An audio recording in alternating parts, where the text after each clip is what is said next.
restaurant Grain de Mille. Je suis un jeune entrepreneur. J'ai créé mon premier restaurant Grain de Mille en 2020. Grain de Mille, c'est un concept de restaurant qui propose des plats à base de mil, à savoir le tchakri, ngalax, tchéré, beignet dougou, ngourban. Tous les plats à base de mil est produit au restaurant, sont produits au restaurant plutôt. Qu'est-ce qui vous a inspiré à faire des plats qu'à base de mil? Voilà, c'est un peu pour veiller à la sécurité alimentaire des Sénégalais. C'est pour cela que je l'ai créé. Mais aussi pour me débarquer des autres, parce que si on fait le tour du Sénégal, on verra que des restaurants qui copient l'occidental, par exemple. Et moi, pour me débarquer des autres, j'ai créé quelque chose d'authentique qui est Grain de Mille. Vous avez fait toutes vos études au Sénégal, vous avez décidé de lancer ce concept. Quel message vous voulez faire passer aux jeunes comme vous qui veulent étudier et rester au Sénégal? Voilà, bon, c'est ça, hein. C'est un choix. Moi, j'ai choisi de rester ici parce qu'il y a tellement d'opportunités au Sénégal. Il suffit seulement de croire en soi et puis de se lancer et puis de faire quelque chose de différent par rapport à ce que vous voyez, ce que nous voyons d'habitude. Voilà, peut-être que ça peut faire la différence. Et vous qui êtes dans le secteur public, quelles sont vos attentes au ministère de l'Agriculture justement avec ce nouveau gouvernement qui est en place? Quels ont été les défis auxquels vous avez été confrontés à l'époque où vous avez lancé Grain de Mille? Voilà, bon, je vais dire que comme il vient de le dire, hein, il est prêt pour nous accompagner, mais il a déjà donné un marché, à savoir les Jeux olympiques qui sera tenu au mois de septembre. Donc on l'attend et ça fait plaisir. Et c'est comme ça qu'on doit accompagner les jeunes entrepreneurs, hein, de les trouver des marchés, mais également de les montrer les voies à suivre pour réussir. Alors, vous avez lancé cette entreprise en 2020. Nous étions là pour la cérémonie de lancement à côté du terminus.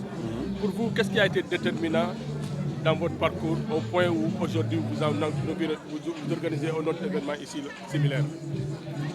Ouais, mais bon, c'est un long chemin, mais de fil en aiguille, bon, on est arrivé à instaurer un restaurant en 2020, mais actuellement, aujourd'hui, on lance un autre.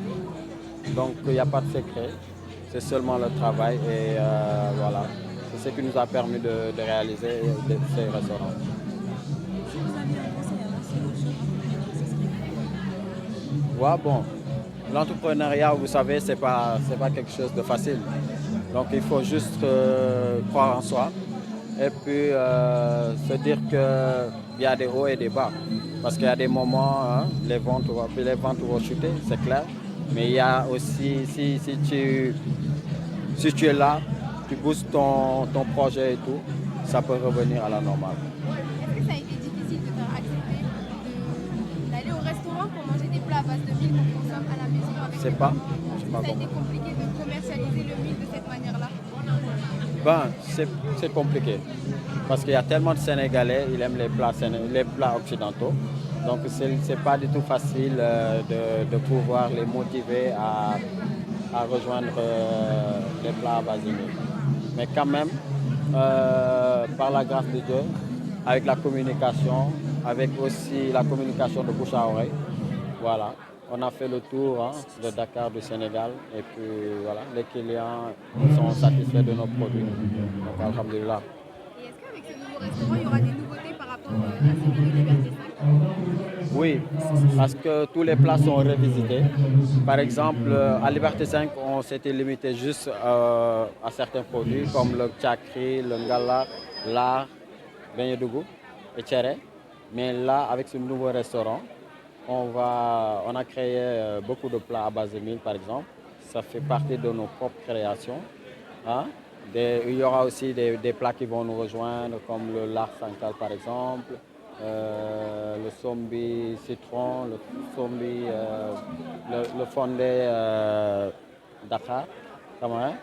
Donc il y a tellement de plats, je ne peux pas vous citer, mais en tout cas, je vais vous faire découvrir le menu du nouveau restaurant. Alors pourquoi le choix de Mamel et Liberté socialement là-bas? Bon, on est en projet d'extension actuellement, donc on ne se limite pas à Mamel. Pourquoi on a débuté par Mamel? Bon, pour faciliter les clients qui sont au Mamel, de pouvoir commander rapidement au lieu de se déplacer vers Liberté 5. Mais c'est un projet d'extension. Il y a beaucoup de restaurants qu'on a prévu de faire, surtout la banlieue. On arrive. Ce que je veux vous dire, c'est pour bientôt.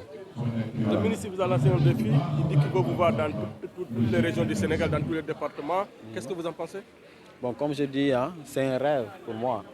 Parce que les restaurants que je vois ici, ou bien les boulangeries par exemple, moi, mon rêve, c'est de promouvoir Grain de Mil à remplacer ces restaurants.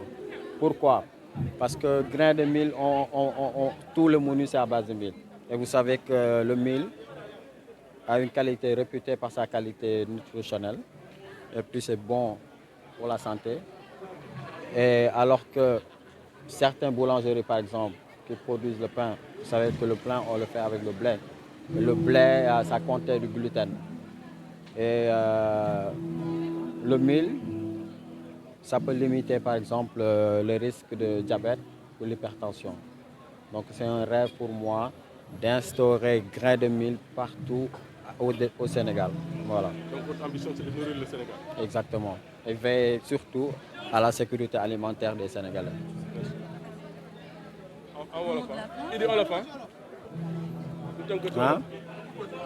Ok. Voilà, maa ngi nuyu ñëpp ginnaaw moo nuyoo ñëpp di am mbégte ak contentement bu baax a baax ñëw fii nii nag ci deuxième inauguration Grain de Mil. Balaa loolu nag damay présenté wu maa ngi tudd Ibrahima Fall nekk benn jeune entrepreneur créé sama premier restaurant Grain de Mil en 2020. 2020 laa ko créé, ça fait maintenant 4 ans. tey jii nii ñi ngi créé waat beneen restaurant bi nga xamante ne Grain de Mil lay tuddaat mais bii nag moo gën a mag ma am ci mbégte bu baax a baax. question yi ngeen di ñëwaat après ma. C'est difficile de faire accepter le mil et aussi quel est votre conseil aux jeunes qui veulent entreprendre et rester au Sénégal? Voilà ku ne xam na ni nag dugub moom ferñeent yi si nekk dugub bi ñuy sàgganee ku ne xam na ni ferñeent yi si nekk moo gën fuuf li nga xamante ne moo di blé parce que blé ku ne xam ne dafa am gluten te gluten baaxul ci yaram moo fi indi diabète bi moo fi indi hypertension donc maa ngi conseillé nag bépp sénégalais ñu gën a farlu ci suñu dugub bii nii li may wax nag jeune entrepreneur yi mooy ñu gën a jàpp parce que ku ne xam na ni entrepreneuriat yombul tey dina neex suba du mu naqari mais li ci gën a am solo mooy nga gën a concentré wu ci li nga xamante ne ni moo di promouvoir sa li moment de faiblesse yi wala moment yi nga xamante ne doxul nga jéem a def tout ba clientèle bi ñëwaat donc buñ ko jàppee noonu rek un jour viendra dina mës a neex. Voilà mais pourquoi boo xoolee lii di nga xamante ne moo di dugub ku ne xam ne lii ferñeent yi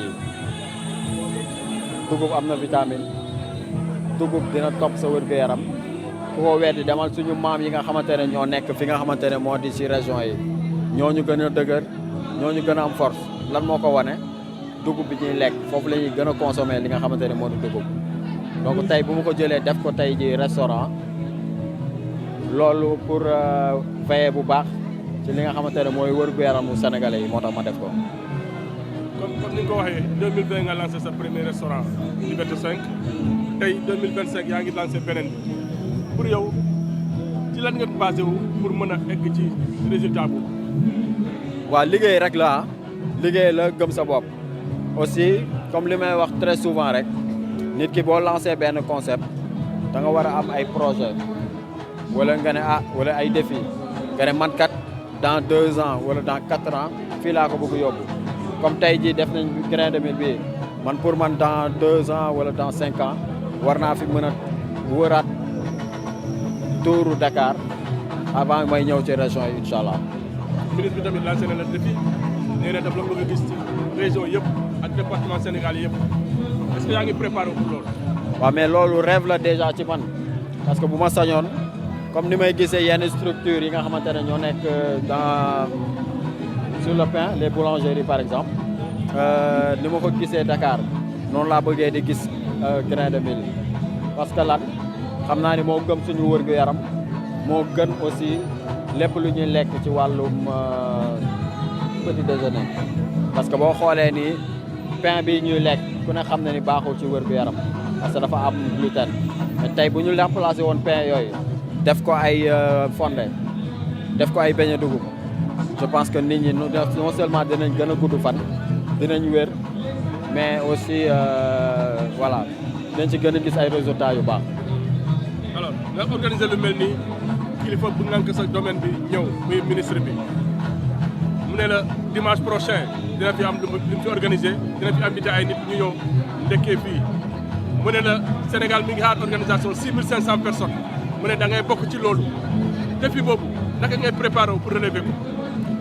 waaw mais loolu dañ ci sant yàlla parce que comme ni ma ko waxee léegi rek ñun lenn lañu soxla ci état bi mooy ñu buux ñu bu baax nan la ñuy buuxee dañuy jox ci marché yu baax yi donc comme ministre bi lu mu ko waxee rek nee na dina fexe dimanche prochain dina ñëw boole ak ay mbooloom ñëw pour soutenir projet bi ñëw lekk ci restaurant bi donc loolu amuñu lu ci dul di ko sant di ko gërëm ci loolu am ci mbégte bu baax aussi mu doolee ci tamit nee na li nga xamante ne moo di Jeux olympiques yi 6000 personnes yi nga xamante ne war lañ leen recevoir fii nii ñu war a découvrir li ñuy lekk dina fexe tout ba ma bokk ci ñi nga xamante ne ñoo leen di produire li ñuy lekk donc loolu damay profiter ci occasion bi di ko ci gërëm di ko ci remercier di ko wax ne nii la ñu loolu lañ soxla ci ñoom ñu dellu ñu nekk suñu ginnaaw dañu pousse dañu jox ay marché parce que loolu aussi mooy tax ñun ñu mën a rester